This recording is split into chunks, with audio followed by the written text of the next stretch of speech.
Now, two views from Congress. Congressman Gary Ackerman, a Democrat from New York, is chairman of the House Foreign Affairs Subcommittee on Asia and the Pacific and has visited North Korea. Senator John McCain, a Republican from Arizona, is a member of the Armed Services Committee. Senator, the president says this is a good deal for the U.S. You don't think so, I gather? No, I don't think so. I think that the president has adopted the philosophy of trust first, then verify. I was told by one of the most high-ranking officials in the administration that they would at first insist on the inspection of the nuclear waste sites. That may now be as long as 5 years away. The 8,000 rods, contrary to what the president just said, does not have to be shipped out, at least not for 3 or 4 or 5 years. And the fact is, these same people have broken their word to us 8 times since this administration took office. And very frankly, I think it's a bad deal.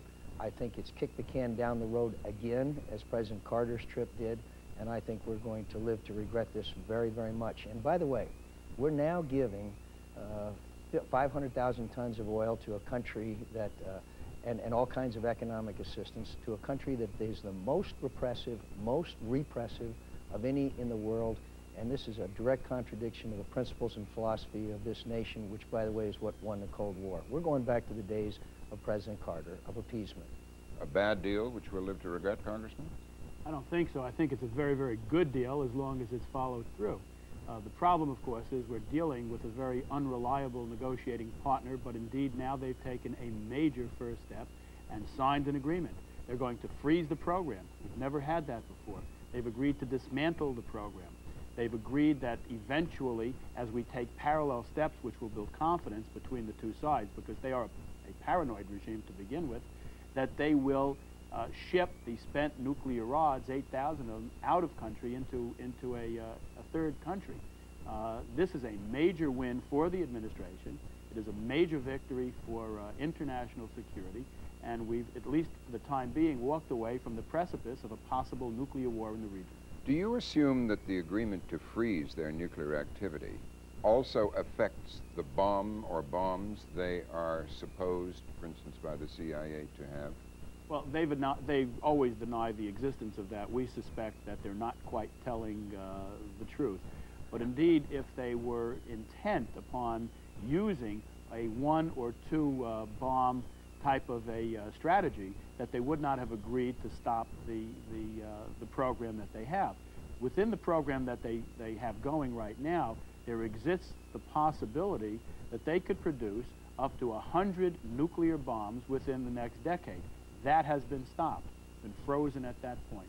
How do you feel about the existence of the supposed existence of the nuclear weapons they may already have made, Senator? Well, I think Mr. Ackerman and the administration are saying it's okay. And not only are we saying that it's okay to Korea, but we'll be saying that it's okay to Iran and other countries who will demand a similar deal. You're saying it's not okay? Of course it's not okay. I think one nuclear weapon exploding on Seoul can do significant damage, and another one on a missile that lands someplace in Japan can do a lot more. The fact is, they have violated the Non-Proliferation Treaty egregiously time and time again, and we are now rewarding them with billions and billions of dollars. And I might add, at a time when every regime is at its absolute weakest is when they're going through a transition in power. We are rewarding them not at all. We are taking away $4 billion their ability. Worth, yeah. We are taking away their ability to continue in a nuclear program, to do away with whatever nuclear devices that they might have eventually. This is almost swapping guns for toys kind of a program. It will take time, nuclear weapons and are they toys. may walk away from it. And we must be very, very careful. It's not a regime that I trust. It's not a regime that too many people trust. But at this point, we have swapped a time bomb for a timetable, which I think is a very positive thing. And there are those who would deny the administration, which has a major foreign policy victory here, even the credit for being able to do that. Senator? Yeah, well, of course, Mr. Ackerman says he doesn't trust them. The fact is that this whole thing is based on trust, because we're trusting them in 3 to 5 years when the first nuclear reactor is built, which, by the way, also can have plutonium taken from it, although more difficulty. that they will then ship the rods out of the country. They forget to mention the fine print there. He obviously ignores the fact that there are 2, at least, nuclear weapons already in being somewhere. We're not allowed to inspect those sites. I'm sure that Neville Chamberlain made the same comments that Mr. Ackerman does when he came back from Czechoslovakia, from Munich. You're saying, by referring to Neville Chamberlain, you're charging President Clinton with appeasing the North Koreans. Is that what you mean to do? I am absolutely accusing the President and Mr. Gallucci of appeasement and going back on their commitment that they made to me and several other members of Congress that the first item of business in negotiations with the Koreans would be inspections of the 2 nuclear waste sites and the accounting for the plutonium that was diverted, that could have, and in the view of the CIA, did result in the construction of 2 nuclear weapons. And all of this business is based on something that's going to happen. Our action is going to be now. We're going to give them 500,000 tons of oil. We're going to give them $2 to $4 billion worth of reactors. We're going to give them economic assistance. And what are they doing in return now? Nothing. Waiting 3 to 5 years. How do you respond to the appeasement charge? I think the language is a bit abusive, and I think that the political posturing is rather unfortunate. I think the administration has done a credible job. I don't see where the criticism was during the Reagan years and during the Bush years, while all this buildup took place and all this formulation was allowed to occur. This administration, for the first time, stepped in and said, enough. We are somehow going to come out with a way to stop what is going on and stop what has occurred. Of course, 1 bomb is too many. Nobody likes the idea.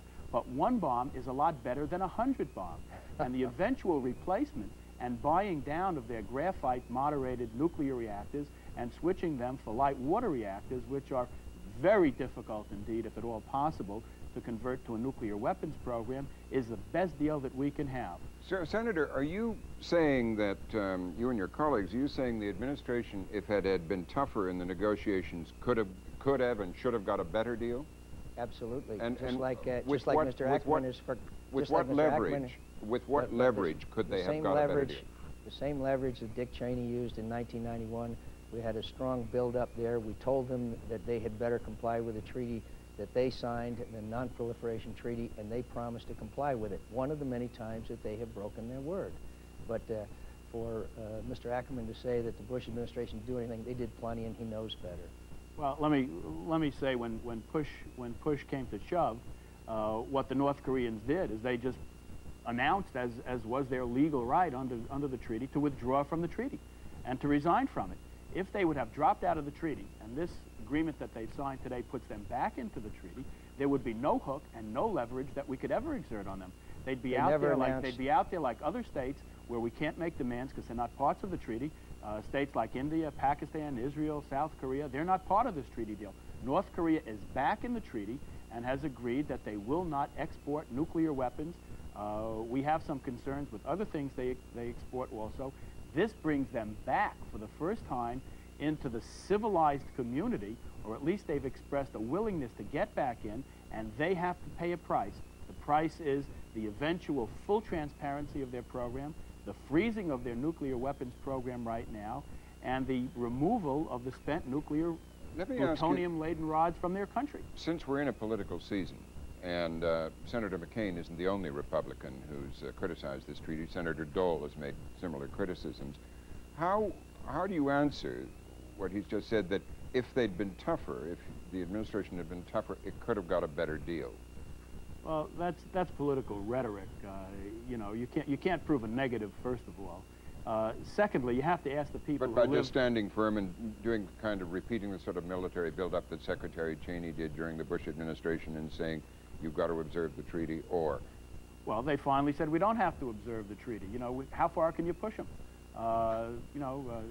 The senator was in favor of having a preemptive military strike at one point. I don't know if he still has that position or not. Mr. Ackerman is not telling the truth. Well, again. Well, let him speak, and then I'll come back to you. Yeah.